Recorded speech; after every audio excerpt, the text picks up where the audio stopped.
Shalom et bienvenue. C'est encore moi, sauf qu'aujourd'hui je ne suis pas toute seule. Je suis avec Asumba. Shalom. Non, il faut que tu dises Shalom. Ah, shalom. Je suis qui? Il y a une question pour moi. Je t'écoute. La question que j'aimerais te poser, c'est pourquoi je n'ai pas eu de changement radical alors que je me suis baptisé?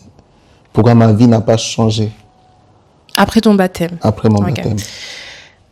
Quand tu me poses cette question, j'ai une question qui me vient en tête. C'est, est-ce que tu t'es fait baptiser par choix personnel, par conviction, ou parce que tu t'es dit, il est temps que je me baptise, parce que tout le monde autour de moi s'est fait baptiser. Pourquoi je pose cette question? Parce que moi, je me suis fait baptiser 3 fois. Oui, 3 fois. Okay. Je me suis fait baptiser 3 fois. Ne me juge pas. La première fois, j'avais 11 ans. Je me suis fait baptiser parce que ma grande sœur, s'est fait baptiser. Je me suis dit, je vais être comme elle, c'est mon modèle. Donc, tout ce qu'elle fait de bien, je vais le faire. La deuxième fois, c'était parce que toutes les personnes de la chorale où j'étais, dans l'église où j'étais, se sont fait baptiser. Du coup, je me suis dit, bon, je vais pas rester la seule à ne pas se faire baptiser et tout ça. Et puis, la troisième fois, ça, c'était en 2021. Là, donc la deuxième fois, j'avais, je pense, 13-14 ans. Et en 2021, pour moi, c'était ça le vrai baptême. Parce que, donc, entre 2017 et 2021, c'est à ce moment-là que j'ai arrêté d'être une chrétienne parce que je suis née dans une famille chrétienne. J'ai cherché Dieu. Je me suis posé des questions sur la Bible. J'ai fait l'expérience avec Dieu où il s'est révélé en moi. Et c'est à ce moment-là que j'ai pris la décision de me faire baptiser. Des bases, je voulais me faire baptiser en 2020. Après, il y a eu le Covid. Du coup, je me suis fait baptiser en 2021. Du coup, la question, c'est de savoir... Parce que, oui, moi, je me suis fait baptiser 3 fois. Les 2 premières fois, il n'y avait pas non plus de changement.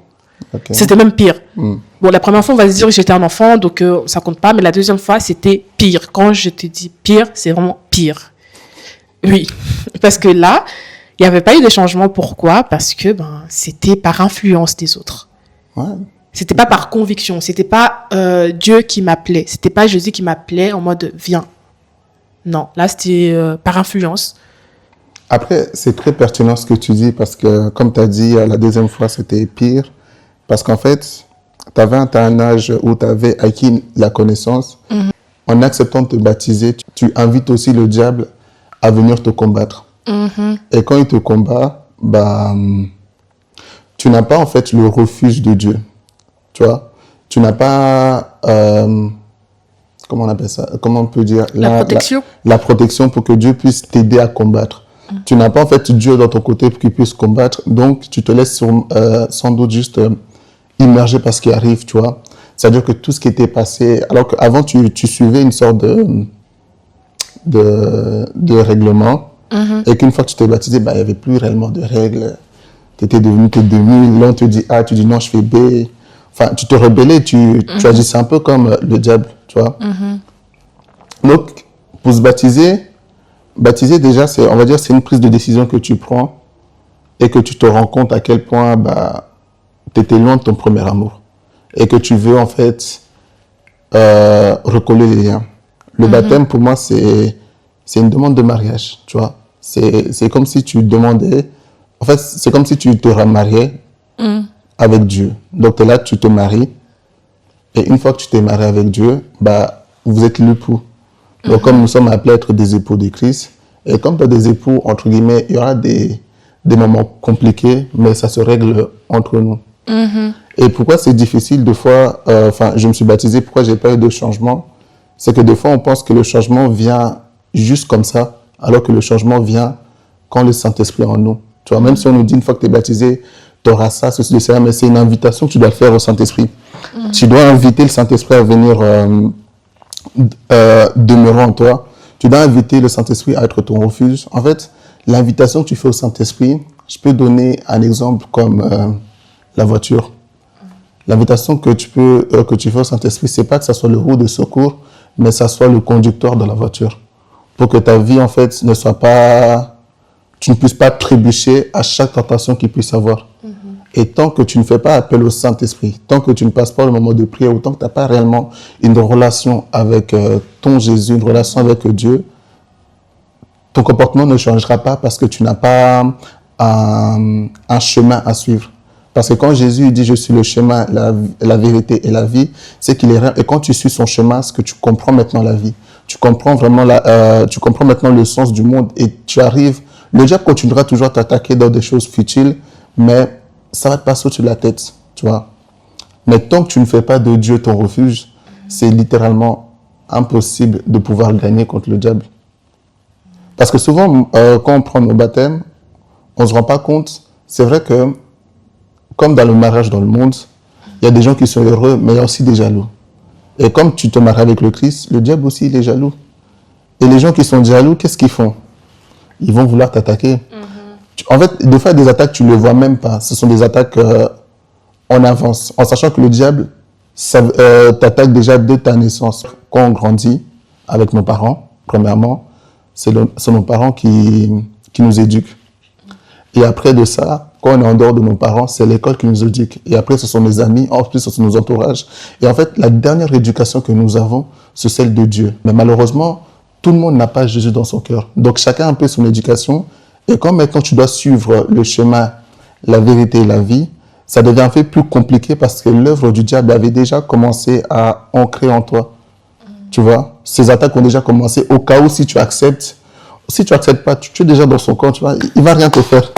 Vous êtes des camarades. Au cas où si tu acceptes, là, tu vois, tu signes toi-même la guerre. C'est quand tu as parlé d'invitation, ça m'a fait penser à Apocalypse 3:20 qui dit « Voici, je me tiens à la porte et je frappe.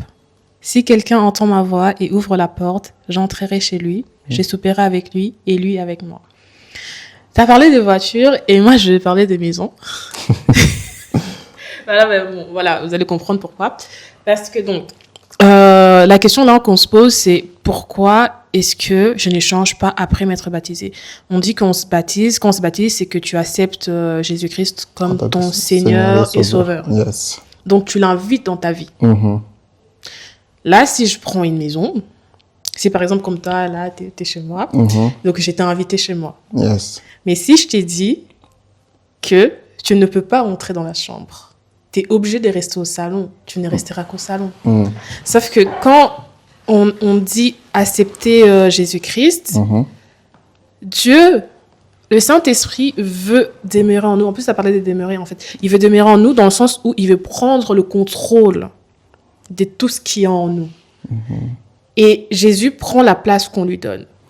En plus, si je peux rajouter, je pense que c'est dans Matthieu, Jésus, quand il parle à ses disciples, il dit que celui qui demeure en moi et que je demeure en lui, rien ne lui sera impossible. Voilà. Donc je peux continuer. Voilà. Donc, voilà. Jésus prend la place qu'on lui donne. Son but, en fait, c'est d'être la personne qui va contrôler tout ce qui est en nous.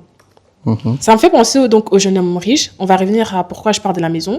Le jeune homme riche, il vient donc devant Jésus et il dit comment faire pour avoir la vie éternelle. Et là, Jésus lui dit, est-ce que tu as obéi à tes parents? Est-ce que tu as fait ceci? Et tout ça, il dit, j'ai fait tout ça, j'ai observé toutes les lois. Et là, il lui dit une seule chose.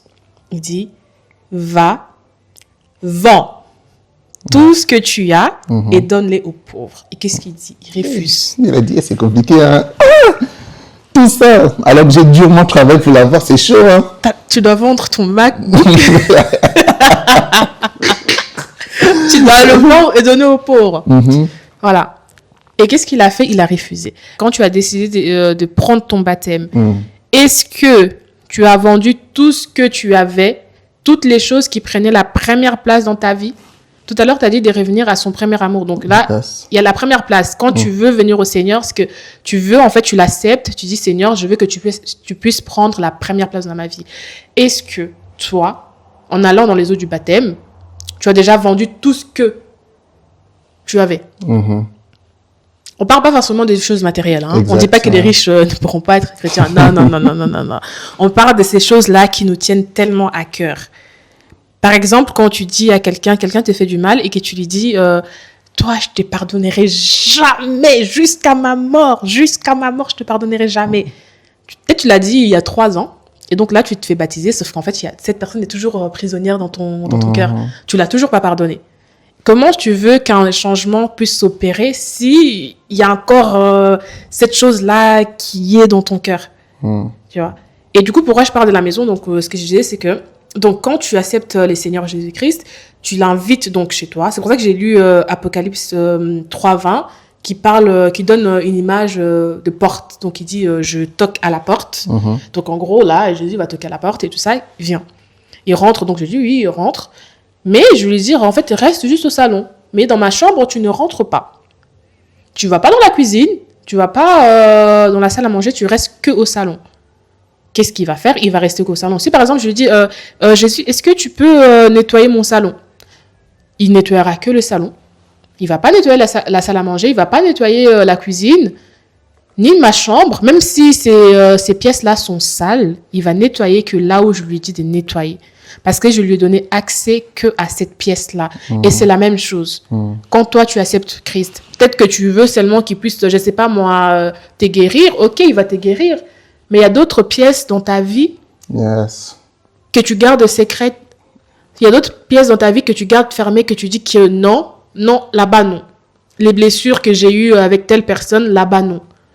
Ouais, ça peut être le pardon, ça peut être aussi un attachement à quelqu'un. Oui. Il y a plusieurs personnes, ils ont un attachement fort.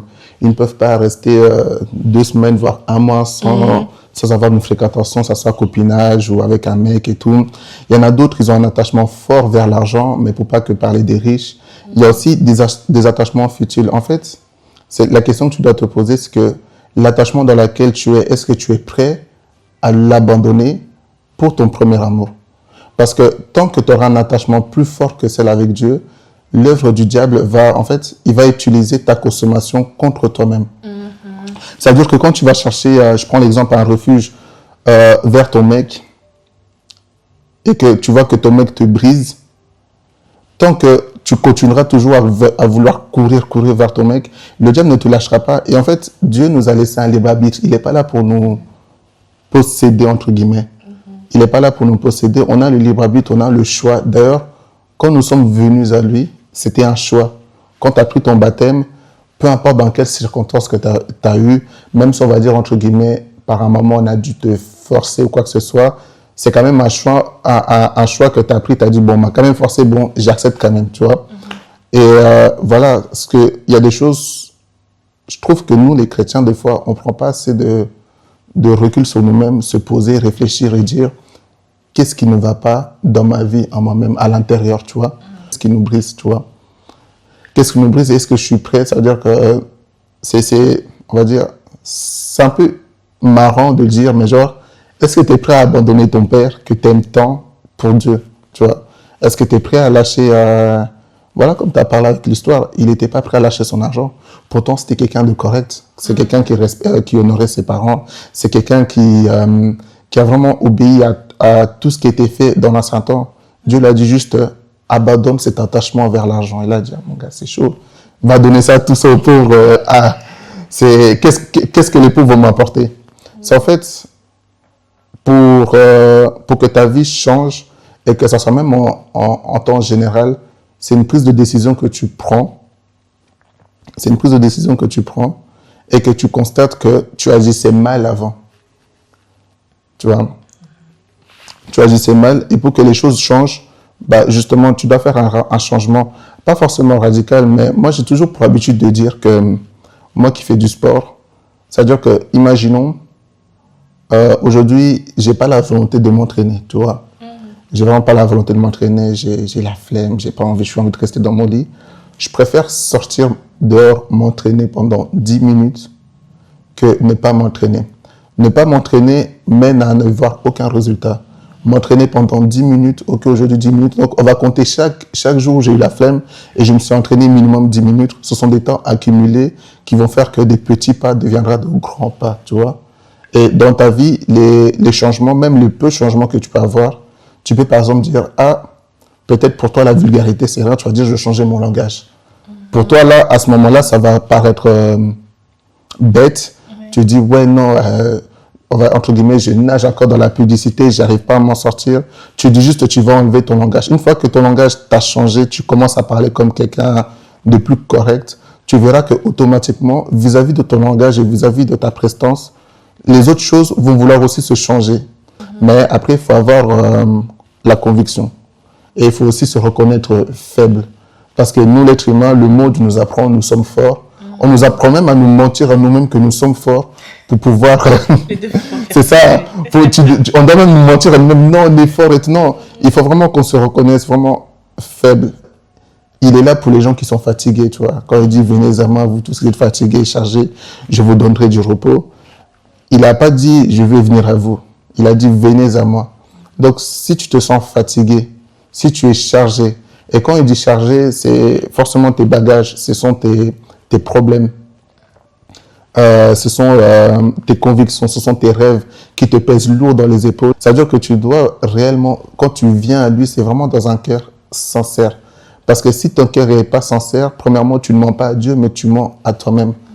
Et de là, le diable, c'est le prince du mensonge. Hein. Il sait comment bien te mélanger dans ces histoires-là. Tu vas voir. Ça fait que des fois, tu peux devenir encore pire que ce que tu étais après ton baptême. Si par un moment, tu dis, bah non, je vais quand même baptiser, sachez que déjà, pour toutes les personnes qui ne sont pas baptisées, il ne faut pas attendre à être parfait pour venir à Dieu. C'est en venant à Dieu que vous devenez parfait. Il ne faut pas attendre de changer pour venir à Jésus. C'est en venant à Jésus que vous serez changé. Parce que c'est Jésus qui change. On ne pourrait jamais, en fait, sans le Saint-Esprit, on ne pourrait jamais se présenter propre. Et si tu penses que tu es trop sale pour venir à Dieu, c'est vrai, tu es trop sale. Mais il n'y a que lui qui peut te laver et personne d'autre. Tu vois, c'est vraiment en mode, quand il s'est mis à la croix, il est venu pour laver tous nos péchés. C'est vraiment en mode, tu peux t'appuyer, tu peux dire non, je ne suis pas prêt, le temps, nana. Tu ne seras jamais prêt. Jamais. Seulement, c'est lui qui va te laver, donc lui va te rendre propre. C'est lui qui va te changer. Moi, je pense que après nos baptêmes, c'est qu'on ne prend pas la marche directement, la marche sérieuse avec Dieu. On ne cherche pas forcément un refuge, mais on est encore, comment on dit ça? On est encore dans le, ah, ok, j'ai reçu Dieu, mais comme tu as dit dans la maison, reste au salon, tu vois. Pour le moment, ce qui t'appartient, c'est le salon. Si je veux, je te ramène du jus, je te ramène à manger de temps à autre, mais ma chambre, ne rentre pas.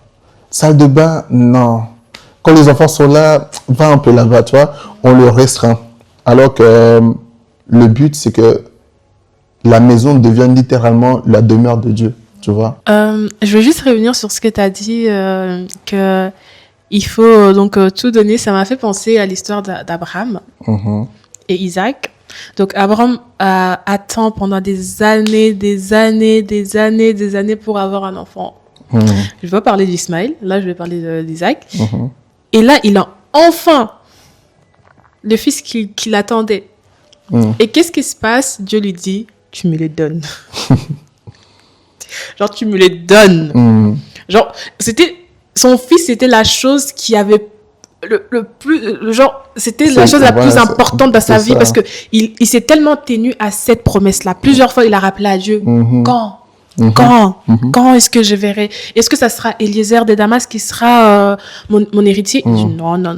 Donc, quand on dit que, quand on parle des choses qu'il faut abandonner, c'est pas forcément l'argent, comme on le dit. Il y a certaines choses, parfois c'est notre culture, parfois ce sont des traditions, parfois c'est comme tu as dit, des croyances.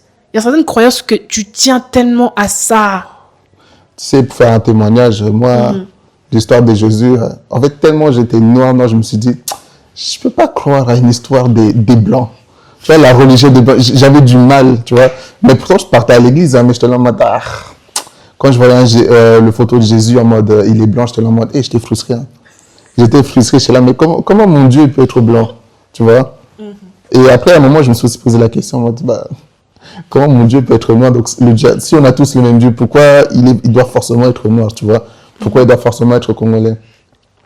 Mais vas-y, continue. Voilà, donc il y a aussi les traditions, il y a les croyances on peut être attaché à ça. Il y a l'histoire, par exemple, l'histoire des colonies, l'histoire des trucs comme ça, où tu es tellement attaché à ça que tu t'es dit... C'est un frein. Voilà. Comme Assomba l'a dit, C'est qu'en fait, le but, c'est que Dieu, le Saint-Esprit, puisse être le propriétaire de ta maison, de toi. Comme on dit que nous sommes les temples du Saint-Esprit. Un temple, c'est un bâtiment, tu vois. Donc, le but, c'est qu'il puisse être propriétaire. Sauf que si tu es propriétaire, ça veut dire que tu peux aller où tu veux. Tu peux aller dans la chambre, tu peux aller dans la toilette, tu peux aller dans la cuisine, tu peux aller où tu veux. Tu dois être capable de te promener dans toutes les pièces de la maison pour que je puisse t'appeler propriétaire. Si toi, tu n'as accès qu'au salon, bah, tu n'es pas propriétaire. C'est vrai. Tu n'es pas propriétaire. C'est vrai. Il doit être... En fait, comme tu as dit, en fait, il ne veut pas forcément que tu puisses être parfait. De toute façon, ce n'est pas ce qu'il demande que tu puisses l'être avant. Il veut en fait que quand vous êtes un maintenant, en fait, c'est sa lumière, tu vois, qui va venir luire en toi. Et comme tu as dit, venez à moi, vous tous y êtes chargés et fatigués. Une personne fatiguée, c'est une personne qui ne peut plus faire d'efforts. Une personne qui est à bout. Voilà. Exactement. Si je suis fatiguée, même tenir ces micros-là, je pourrais pas. Tu sais, quand tu es tellement fatigué, tu n'as plus de force. Tu n'as plus de force, même ça, je pourrais pas. Du coup, il faudrait que quelqu'un puisse tenir ça à ma place. C'est à ce point-là que Dieu veut que tu puisses arriver. Et même avec les disciples, il leur a dit, abandonnez tout. Exactement. Vos pères, vos mères et tout ça. Il n'a pas dit détestez-les, non. Ça, c'est pour dire en fait que tu dois abandonner toutes ces choses-là qui ont de l'importance pour toi. L'apôtre Paul dit que ces choses-là que je voyais comme un gain, aujourd'hui, je vois ça comme de la boue. Yes. Et ça, c'est tellement réel. J'ai tellement expérimenté ça. Il y avait des choses pour moi, c'était juste cette chose-là. Voilà. Et moi, comme je l'ai dit dans une de mes vidéos, moi, c'était la rancune. C'était que... Non. Genre, je suis en mode... toi, ce que tu as fait. Franchement, ce que tu as fait. Mais le pardon libère. Exact. Yes. Et les seigneurs ne pouvaient pas travailler en moi complètement tant que je n'avais pas libéré toutes ces personnes de mon cœur. Je l'avais dit aussi dans une vidéo où on parle des fruits de l'esprit. Donc, quand tu as le Saint-Esprit en toi, tu dois porter des fruits de l'esprit. Je pense qu'il y en a, je ne sais pas combien il y en a, 9 ou 12, quelque chose comme ça. Et bien, en fait, la rancune, la colère, la malice, tout ça, ce sont aussi des fruits d'un esprit, mais qui n'est pas l'Esprit Saint. Yes. Donc, à partir du moment que tu portes ces fruits-là, bah, tu ne pourras pas porter d'autres fruits. Je sais pas, mais imagine, je sais pas moi, t'es un pommier, tu portes des pommes, bah, à partir du moment que tu as des pommes en toi, tu pourras pas porter d'autres fruits. Voilà. C'est impossible que tu portes des pommes et en même temps des raisins. Tu dois complètement changer. Pour porter des raisins, il faut que tu sois, je sais pas, c'est un raisin ou résini, je sais pas, un arbre à raisin.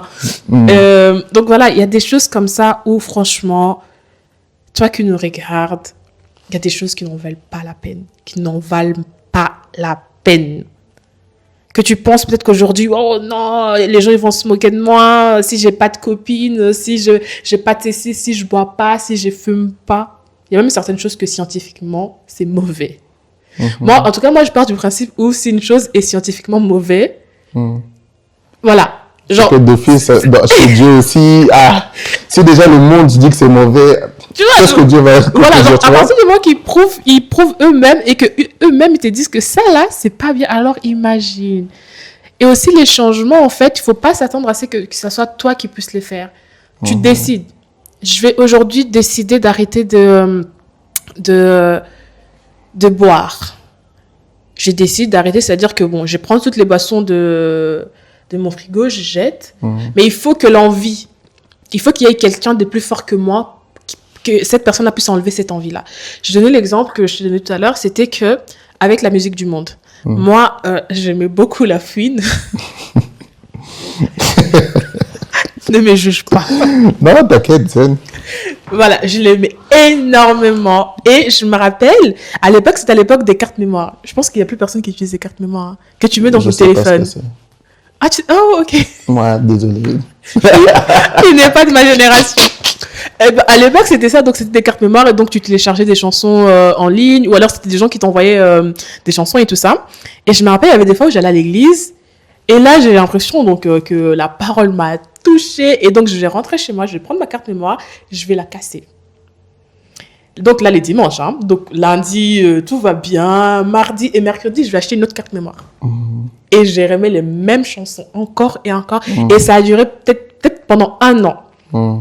La volonté était là, mais c'était plus fort que moi. La volonté était là. D'un côté, en fait, tu as la volonté d'échanger, mais aussi cette envie-là qui est plus fort que toi. Genre, il y a un truc qui est là à l'intérieur. Et là, jusqu'à ce que les seigneurs puissent m'enlever ça. Il fallait que les seigneurs puissent venir m'enlever cette envie-là d'écouter. Il fallait que je puisse aussi comprendre justement l'influence que ces musiques avaient sur mon âme. Il fallait que je puisse moi aussi comprendre qui je suis. Ok. Je suis pas n'importe qui. Je suis le temple du Saint-Esprit, donc je dois tout faire pour prendre soin de ce temple. Je dis pas que quand j'ai arrêté la musique du monde, je n'ai plus fait d'autres péchés qui ont souillé le temple. Non. Là, je donne juste un exemple de certaines choses pour montrer en fait que tu commences par la volonté d'échanger, mais tu dois aussi demander, appeler les seigneurs. Exactement. Seigneur, aide-moi à changer. C'est ça. Je ne veux plus faire ceci, je ne veux plus faire cela. Aide-moi. Mais il faut déjà qu'il y ait la volonté. C'est ça. Il y a des gens comme ça qui n'ont même pas la volonté, tu vois, mais qui veulent quand même changer. Genre, qui s'attendent à changer, voilà. Qui veulent pas, mais qui s'attendent à changer. Qui s'attendent à changer, exactement. C'est comme dans mon histoire, tu vois, il y a niveau volonté. Parce qu'à un moment, je voulais arrêter d'être vulgaire. Mais le problème, c'est que, faut savoir, je suis pas une personne qui est très musicale non plus, mais j'écoutais Kalash Criminel. Beaucoup. Et... Je rigole pas. Non, je sais même pas c'est qui. J'écoute vraiment Kalash Criminel. Et faut savoir que, premièrement, je l'écoutais parce que il fait du rap conscient. Et dans son rap conscient, en fait, il apprend l'histoire des Africains. Donc, à travers Kalash Criminel, je suis c'est qui Thomas Sankara. À travers Kalash Criminel, je suis c'était quoi la véritable histoire. Et ça m'a poussé à chercher, en fait, et à aimer de là où je viens. Tu vois. Et quand je l'écoutais, et je voyais que son influence est venue en moi et que, par moments, je disais des vulgarités, alors que de moi-même, vis-à-vis de comment je m'habille, je me dis, c'est pas propre. Et j'avais pris cette décision-là d'arrêter. Je me suis dit, de base, je suis même pas quelqu'un de très vulgaire. Ce qui me pousse à être vulgaire, c'est cette musique-là. Et comme j'écoutais que Kalash Criminel, j'ai dit, bon, j'arrête. Je me suis dit, pendant 1 mois. Et ensuite, je me suis dit, ça va, 2 mois, 3 mois. Et ensuite, de suite, là, maintenant, j'écoute même pas de musique moderne. Tu vois, en mode, la démarche n'était même pas faite, entre guillemets, pour Dieu. Mais comme la décision était là parce que je devais absolument arrêter pour avoir une meilleure prestance de moi-même, je l'ai arrêté là. Et aussi, comme on dit, c'est que des fois, après son baptême, ou même avant, on ne se rend pas compte qui nous sommes et nous nous négligeons. Tu vois? Et quand on dit, ne savez pas vous que vous êtes le temple du Saint-Esprit, ça ne porte pas seulement... compréhension à il faut pas que j'aille forniquer, tu vois, parce que souvent les gens ils se mettent ça dans la tête. Non, quand on te dit que tu es le temple du Saint-Esprit, tu dois juste t'imaginer qu'est-ce que tu ne ferais pas dans le temple de Dieu. Est-ce que là maintenant dans le temple de Dieu tu pourrais fumer, tu pourrais faire ça, tu pourrais faire ceci, tu pourrais faire. Ok, certes, on va dire même si tu l'as fait, tu dois nettoyer parce que le temple de Dieu tu ne peux pas le laisser sale. Je me souviens, en 6e, on était parti où? On était parti à l'église basilique avec ma classe et tout. Et dis-toi même, des musulmans respectaient ce lieu-là. Parce que c'est appelé un lieu saint, tu vois, dans l'église. Et dans l'église, il y a des choses, tu te dis, en tant qu'humain conscient, même sans le Saint-Esprit, tu te dis, non, c'est chaud quand même de faire ça là-devant, tu vois. Même si tu ne crois pas, tu te dis, c'est quand même l'église, hein, c'est chaud. Et se rendre compte qui nous sommes aux yeux de Dieu fait en sorte que certaines choses, on le voit un peu comme de la poussière parce que maintenant, on voit notre valeur. On voit qu'est-ce que c'est. Et moi, je pense qu'il ne faut pas se négliger. Il ne faut pas se négliger et se rendre compte qu'on est réellement des temples du Saint-Esprit.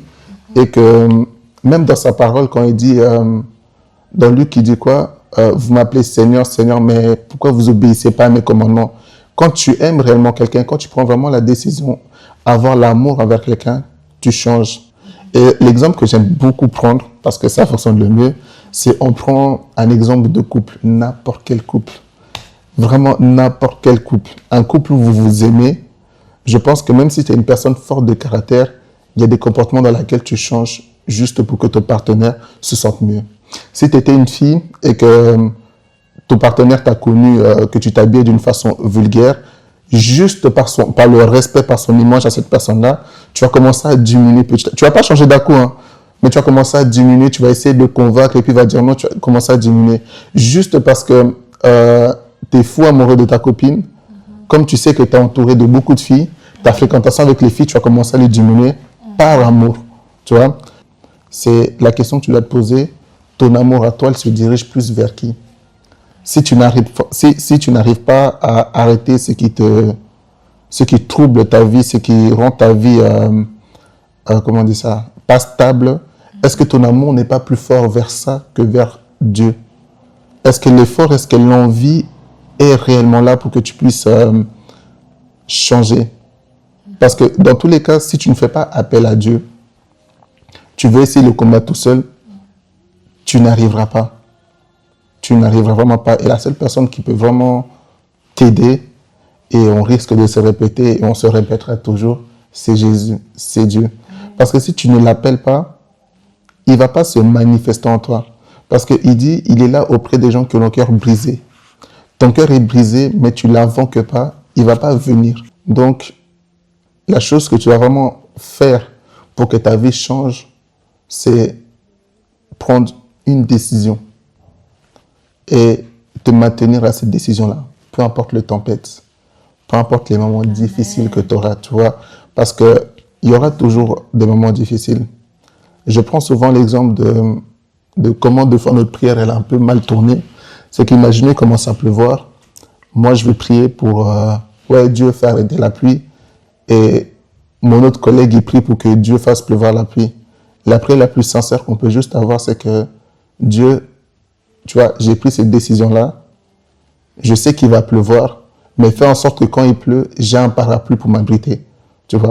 En plus, quand tu parlais, en fait, j'avais directement pensé au truc des relations avec les seigneurs.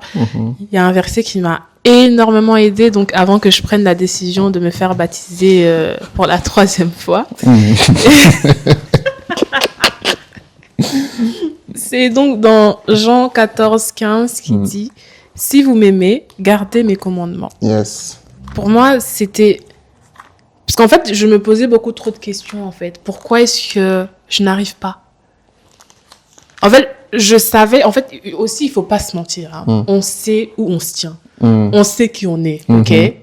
On sait, toi-même, tu sais au fond de toi, je suis comme ça, j'aime ceci, j'aime ça, j'aime ça. Et moi, je savais que j'étais sale. Je le savais. Genre, je savais que oui, il y avait telle chose, telle, ça. Je savais au fond de moi. Mais non, en fait, je comprenais pas pourquoi est-ce que je n'arrivais pas à arrêter ces choses-là alors que j'aime les seigneurs. Ou alors que je suis chrétienne. Ouais. J'ai pris le 2e baptême. Pourquoi? Ok, ouais. C'est ce que j'allais dire aussi, c'est en mode, tu ne peux pas, parce que tu ne peux pas prendre la décision de laisser le Seigneur qui soit ton refuge si tu ne le connais pas. Beaucoup de chrétiens n'ouvrent pas leur Bible, tu vois. Beaucoup de chrétiens n'apprennent pas à connaître, en fait, la bonté de Dieu. Beaucoup de chrétiens, en fait, n'apprennent pas à... En fait, des fois, ils vont peut-être attendre un message miraculeux. Ils ont dit, ah, donc leur Dieu est comme ça. Puis, bam, tu vois, beaucoup de gens n'apprennent pas à méditer, à avoir... Parce que je connais des gens, ils prient beaucoup, mais ils lisent pas. Mais je me dis, mais ta prière sera limitée. Enfin, là, tu parles juste, enfin... Une fois que plus tu demeures et plus tu connais dans sa parole, parce que il dit aussi, vous ne mangerez pas que le pain, vous mangerez aussi la parole de Dieu. Enfin, vous ne vivrez pas que du pain, vous vivrez aussi de la parole de Dieu. Mais si tu ne vis pas de sa parole, comment tu vas savoir qui il est? Comment il va savoir comment il procède? Comment tu vas savoir comment il a procédé? Comment tu vas savoir comment faire en sorte que ce soit mon refuge? Parce qu'il y en a beaucoup qui se laissent en mode, bon, je vais aller voir le prêtre, je vais aller voir le pasteur, je vais aller ceci, oh, il y a un prophète, ceci, de cela. Mais beaucoup ne cherchent pas non plus. En fait, ils sont là, ok, on est mariés, mais une relation un peu libre. Tu vois, une relation, chacun fait un peu ce qu'il veut. Il n'y a même plus de, ah, ça c'est ta pièce, Dieu. Non, c'est vraiment, on est mariés, super, fais ce que tu veux, moi je fais ce que je veux. Et c'est pour ça que ta vie ne change pas, parce que tu n'apprends pas à connaître la personne avec qui tu veux te marier, la personne avec qui tu t'apprêtes à avoir une relation avec. Tu vois, souvent les mariages se terminent et il y a beaucoup de divorces parce que tu as mal connu la personne avec qui que tu t'es fiancé. Et aussi, c'est pas que tu as mal connu, c'est que des fois, tu peux tellement avoir une image de la personne. Ça veut dire que tu penses que cette personne-là, elle est comme ça et tu es convaincu que la personne, elle est comme ça. Et par après, il suffit qu'elle fasse un truc de travers que tu n'aurais jamais cru capable de faire. L'amour, elle part. Parce que tu es attaché à seulement ce que tu vois et non à ce qu'elle est. Cette image-là ne se limite pas à cette personne-là. Ça veut dire qu'on a plusieurs facettes, tu vois. Je pense que si là, maintenant, moi, comment je te connais, comme tu es ma cousine dans la famille, c'est pas la même façon que comme ta meilleure amie peut te connaître, tu vois.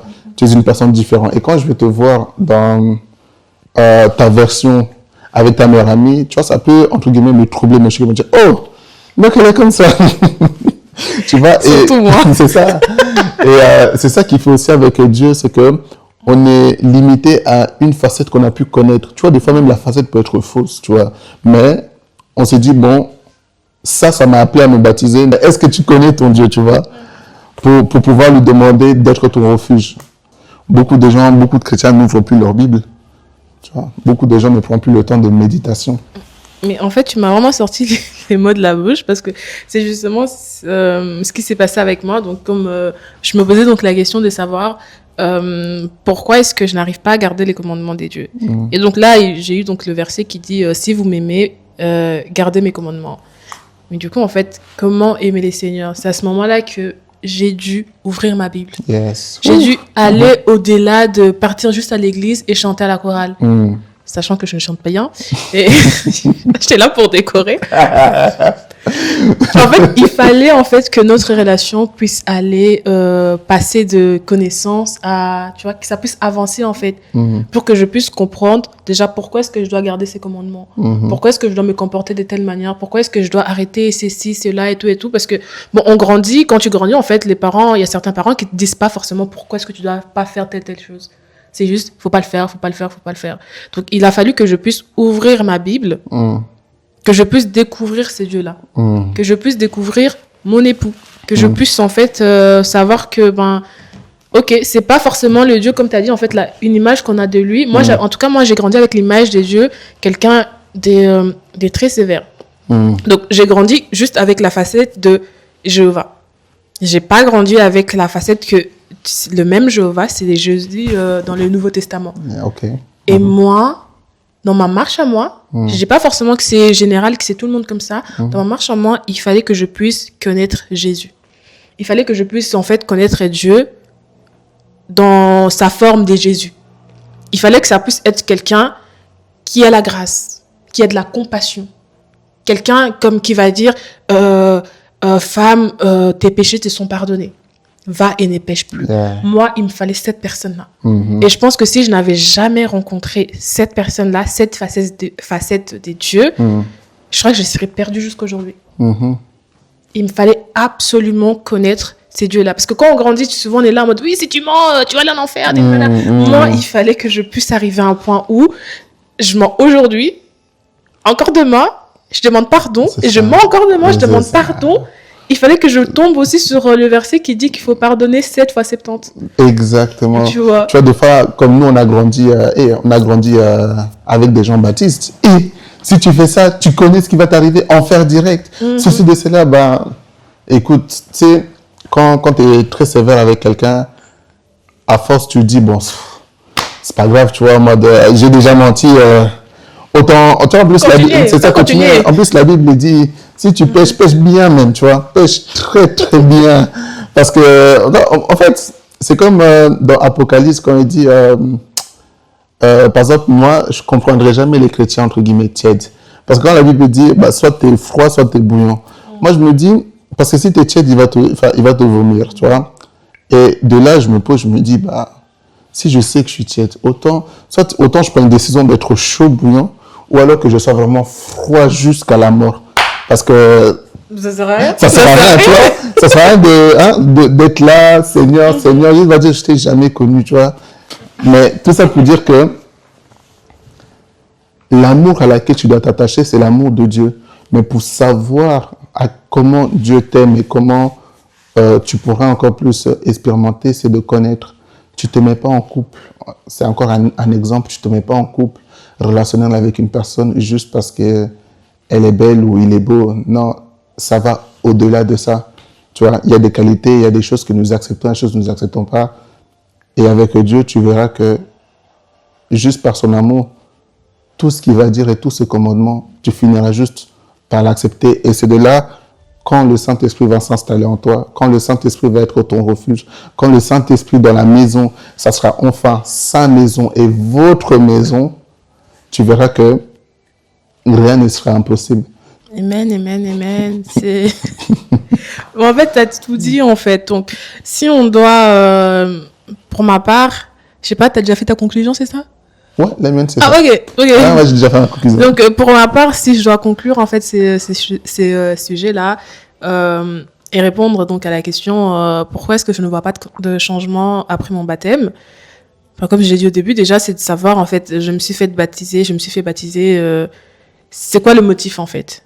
Est-ce que c'est parce que maintenant, je me dis, sans Jésus, c'est fini. Genre, soit c'est lui, soit c'est rien. Ou est-ce que c'est parce que, bon, par influence, parce que, bon, tout le monde s'est fait baptiser, parce que je suis majeure, parce que c'est si, ou... Il faut savoir en plus, pourquoi. Surtout de temps maintenant, le baptême est devenu une sorte de... Être chrétien, c'est devenu à la mode. Oui. C'est devenu à la mode, c'est top tendance. Même les musulmans dansent c'est un challenge. Dansent nos challenges, tu vois. C'est un challenge de chrétien maintenant sur TikTok. Donc, il faut savoir, en fait, pourquoi. Comme je l'ai dit, en fait, toi-même, tu te connais. Tu peux me berner à moi, tu peux berner tout le monde, mais toi-même, tu connais et Jésus sait qui t'es. Donc, comme tu as dit tout à l'heure, ça sert à rien d'être tiède, ok? Soit tu es froid, soit tu es chaud, parce que quand tu es tiède, là, ça veut dire que parfois, tu te prives certaines choses. Pour rien. C'est pour rien. Le résultat est comme si c'était froid. Tu te prives certaines choses pour rien. Vas-y, attaque. C'est soit tu te prives totalement, soit...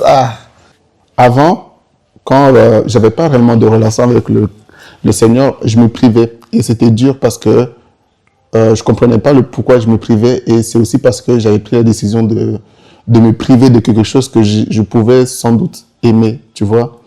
Alors qu'une fois que j'ai une relation avec le Christ, c'est même pas que je me prive, c'est que je ne vois pas l'utilité de le faire, tu vois. Je vois réellement pas l'utilité de le faire. Des fois, ça me fait mal au cœur. Par exemple, j'ai un collègue, il fumait tous les 10 minutes. Il disait, attends-moi 2 secondes, il n'y a pas trop de clients, je vais aller fumer là, fumer. Et je lui dis, pourquoi tu fumes? Il dit, ouais, non, c'est mon refuge. Si je ne fume pas, je ne pourrais pas tenir la journée. C'est-à-dire que même lui, genre, c'est mal ce qu'il a fait. Même lui, il se trouve un refuge dans la cigarette. Alors, il a trouvé quoi? Tu vois, il a trouvé son truc à lui. Il a trouvé son truc à lui pour pouvoir tenir la journée, pour pouvoir tenir dans la vie. Et tu vois, ça, c'est un amour, et encore une fois, un amour faux. Parce que c'est un amour qui tue.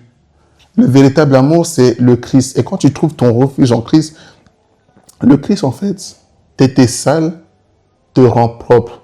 T'étais dans le ténèbre, te ramène la lumière. T'avais faim, il te donne de la nourriture. Tu vois? Et c'est de là que, quand tu te mets dans ce refuge, littéralement, tu le laisses contrôler tes pensées. Tu le laisses contrôler tout. Et on ne le répétera jamais assez. Tant que lui n'est pas au volant pour vous guider, tant que lui n'est pas votre GPS et que vous décidez de le laisser au salon alors qu'il doit être votre GPS, vous n'arriverez littéralement à rien. Pour moi, c'est tout. Hein. Ouais. Tu sais, quand tu parlais là, ça m'a fait penser à un truc que j'ai oublié. Comment ça t'a oublié?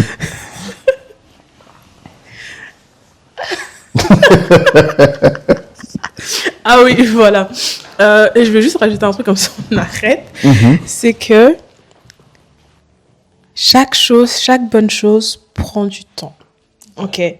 Tu as vécu dans le monde pendant je ne sais pas combien d'années. Et quand tu viens au Seigneur, ne sois pas dur avec toi-même. Ok? Dieu, c'est pas quelque chose où comme au McDo, tu commandes et puis non, il n'est pas à ton service. Tu vois? Donc, sois déjà indulgent avec toi-même dans le sens où ça peut prendre du temps. Tu sais, même les médicaments, hein, tu sais, parfois il y a des médicaments, des cures, ils te disent en fait, pour voir les effets, il faut au moins 14 jours. Tu vois? Laisse Dieu te tailler à sa manière et à son temps. Comme on a dit, tu te poses déjà des questions Est-ce que j'ai pris des baptêmes pour des bonnes raisons ou parce que par influence? Et aussi, regarde-toi. Est-ce que, quand j'ai pris mon baptême, est-ce que j'ai laissé le Saint-Esprit venir prendre le contrôle de toutes les pièces de ma maison, de mon corps, où il y a des choses où j'ai dit non, ici tu touches pas, ça tu touches pas, ça tu touches, ça tu touches pas. Et laisser le Seigneur faire les choses petit à petit, petit à petit, petit à petit. Il pourrait t'échanger radicalement d'un coup comme ça. Il pourrait le faire. Il n'y a personne qui peut dire à Dieu, ne le fais pas. Non, il pourrait le faire. Mais si avec toi, il prend du temps, en fait, je ne sais pas, tu es pressé pour aller où? C'est ça. Tu vois, laisse-le faire. En plus, quand il t'échange comme ça, ce sont des témoignages qu'il est en train de construire en toi. Exactement. Ce sont des témoignages. Et on est sur terre justement en fait pour témoigner que le Seigneur est vivant, qu'il est ressuscité des morts. Donc, tu lui appartiens. Et il veut que tout ce que tu as vécu dans le monde puisse être utilisé pour sa gloire. Donc, il va prendre son temps. Il va changer chaque pièce, une pièce après l'autre. Parce qu'il va en fait construire un témoignage. Parce qu'aussi, il faut que tu puisses prendre une leçon de tout ce qui se passe, tu vois. Parce que si c'est seulement d'un coup comme ça, et puis c'est bon, t'oublies. Hein. C'est ça, t'oublies. T'oublies, tu passes à autre chose, et puis les gens ils vont te demander, mais comment... Ah oui, en fait, je me suis fait baptiser, puis boum, voilà comment je suis devenue, tu vois. Alors que moi, si tu me demandes comment est-ce que aujourd'hui j'ai pu arrêter telle chose, c'est tout un témoignage. Tu vois. C'est pour la gloire du Seigneur. C'est tout un procédure. C'est pour aider les autres aussi, en fait. Aujourd'hui, si quelqu'un me demande, oui, comment t'as fait pour arrêter, je sais pas moi, la musique du monde, j'ai des astuces que je peux donner à la personne. Parce que ça a pris du temps, parce que ça a été un processus. Et aussi faire des petits pas, comme tu as dit, des petits efforts, là, ça compte. C'est un peu comme dans les études où bon, on a des examens à chaque fin de trimestre, mais on a parfois des interros. Et ces interros-là peuvent te faire gagner beaucoup de points. Moi, ça m'a fait gagner beaucoup de points, parce qu'aux examens, je suis toujours stressée. Donc, franchement... Non. Du coup, moi, justement, les interros, je faisais pas. Moi, je faisais que les examens. Moi, c'était ça, en fait. C'était les interros qui toute l'année, je dors. Et quand il s'agit des examens, je me réveille et je réussis, puis je dors. Ok. C'est Dieu qui donne. Hein? Amen, amen, amen. Voilà, donc, ces petites choses-là, c'est super important. Des petites choses que tu peux. Mais aussi, il ne faut pas négliger la prière, en fait. C'est demander, Seigneur... donne-moi un cœur pur, comme David l'a demandé. Seigneur, donne-moi un cœur qui pardonne. Toutes ces choses-là, tu demandes au Seigneur petit à petit, et tu verras que le Seigneur va te transformer. Et aussi, un truc, c'est que ne crois pas que tu es trop sale pour les Seigneurs. Il a dit, hein, je pense qu'il est dit, je sais plus dans où là, où il dit, même si vos péchés sont rouges comme du cramoisi, je les rendrai plus blancs que la neige. Yes. Tu t'imagines un truc qui est rouge, il va purifier ça. Donc, t'es pas trop sale pour les seigneurs. En tout cas, à partir du moment où tu es encore sur terre, il n'est pas trop tard. Il n'est pas trop tard. Même si tu as pris ton baptême il y a 3 ans et que depuis là, 5 ans. Et que depuis là, tu as vécu comme si il n'y a pas de souci. La croix est là. Reviens et il va faire cette œuvre-là qu'il a commencé en toi depuis le ventre de ta mère. Il va continuer ça en toi.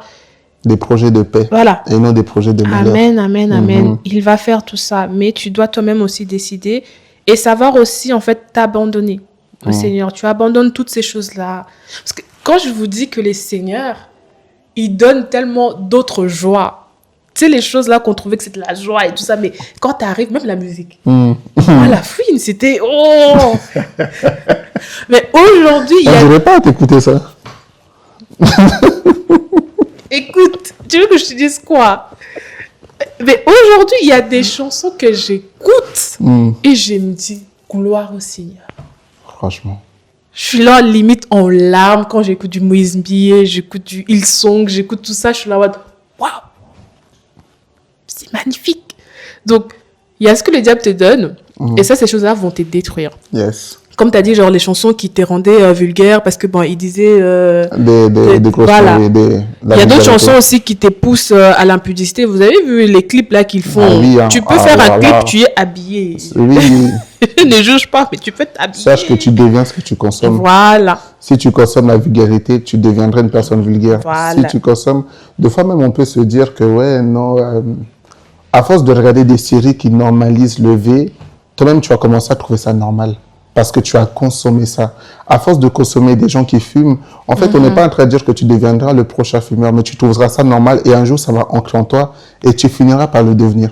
Ça veut dire que limite ta consommation pour limiter ta consommation du monde, tu dois ouvrir ta Bible. Tu dois connaître la consommation de Dieu. Et comme j'ai dit, tu deviens ce que tu consommes. Il faut que tu consommes la parole de Dieu pour être la parole de Dieu. Mais si toi, là, maintenant, tu consommes des clips où les femmes sont tout le temps dénudées, ton cerveau va être déréglé. Ton cerveau aura une image de femme tellement sale. Ton cerveau aura, en fait, tout ce que tu vas consommer, ton cerveau va le prendre, il va l'accepter. Et le diable va l'utiliser contre toi. Tu verras une femme avec des moustaches. Toi, tu n'as jamais consommé une femme avec les moustaches. Tu vas dire, c'est pas normal. Consommer. Non, mais t'as jamais vu ça. Tout ce que tu consommes dans tes clips ou dans ce que tu regardes, les femmes sont lisses et tout, nana. Et toi, tu vas dire, c'est pas normal. Qu'est-ce qui n'est pas normal? La création de Dieu. Tu sais, c'est ça en fait qui crée des complexes, même chez les femmes et même chez les hommes. Parce qu'en fait, c'est le monde du cinéma, le monde du multimédia et tout ça. Ils montrent un truc et du coup, un jour, tu te regardes dans le miroir et tu t'es dit, en fait, non, je suis moche. Je suis trop mince, je suis trop grosse, je sais pas, mes yeux sont pas assez gros, mes yeux sont pas assez petits, ma bouche n'est pas assez comme ça, et tu commences à te détester. Les trucs sont en fait, quand tu regardes ces choses-là, tu te rends pas compte de l'influence. Yes. Je vous en avais parlé la dernière fois, tout ce qui est psychologie en fait, on se rend pas compte en fait de l'influence que ces choses-là ont. C'est après que tu es là en mode, ah oui, si je mettais un peu des trucs dans mes lèvres, et puis tu vois. Un peu de personne par là, après ceci, puis en fait, tu ne désires même pas te plaire à toi-même, mais tu cherches à plaire quelque chose que tu ne sais même pas les autres. Tu sais même pas qu'est-ce que tu cherches à plaire. Tu cherches à être comme l'industrie demande. Tu vois, les femmes noires sont en tendance. Sauf que chaque année, ça change. Hein? C'est ça. Même les vêtements, tu sais, chaque année, ça change. C'est ça. Il y a 5 ans, on rigolait des gens qui mettaient des baggy. Maintenant, les gens qui mettent des baggy rigolent des skinny. Tu vois, ça change. Exactement. Ça change.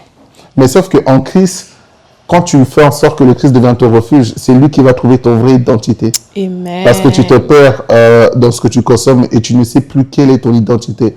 Et sache que ton identité, c'est être un enfant de Dieu qui est le temple du Saint-Esprit. Amen. Et que tu seras parfait parce que ton Père est parfait. C'est tout.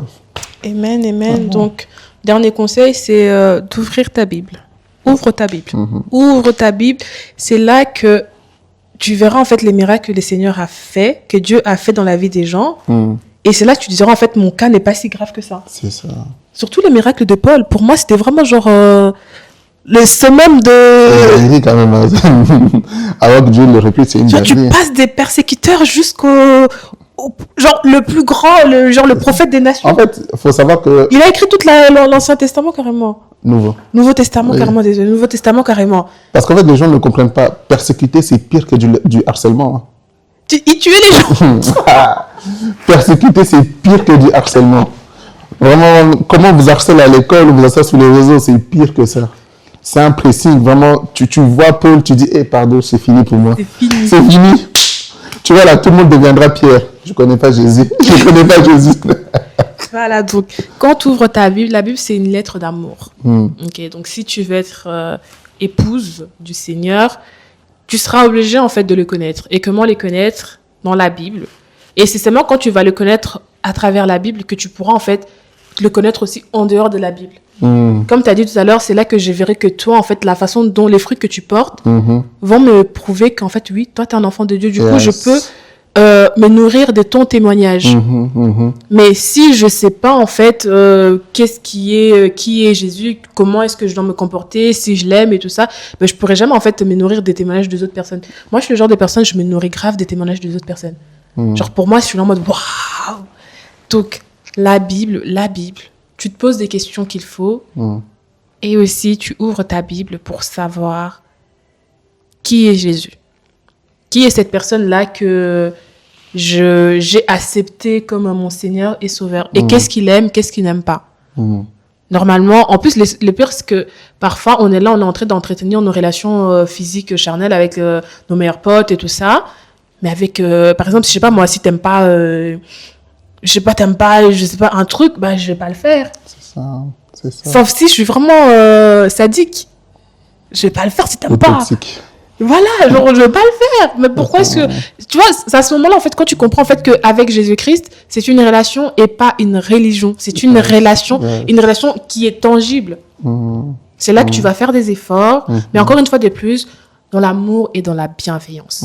C'est pas une obligation. Tu verras en fait que de toi-même, en fait, tu vas te lever un matin, aujourd'hui je pars à l'église. Voilà. Et tu vas, comment dire ça, enjoy l'effet d'être à l'église. Genre, tu seras là, tu te sentirais super bien d'être à l'église. L'effet d'écouter du gospel, tu seras, waouh, j'aime trop, je me sens super bien et tout ça, parce que maintenant, c'est devenu une relation. Donc voilà. En espérant que ces quelques mots, peut-être maladroits que nous avons dit, puissent t'aider à comprendre et t'aider aussi dans ta marche vers les seigneurs, dans ta marche vers la croix, vers le ciel, si on peut dire ça comme ça. Et juste pour clôture, j'aimerais juste que tu lises un verset. Ok. Ésaïe 54, 10. Ésaïe 54, 10.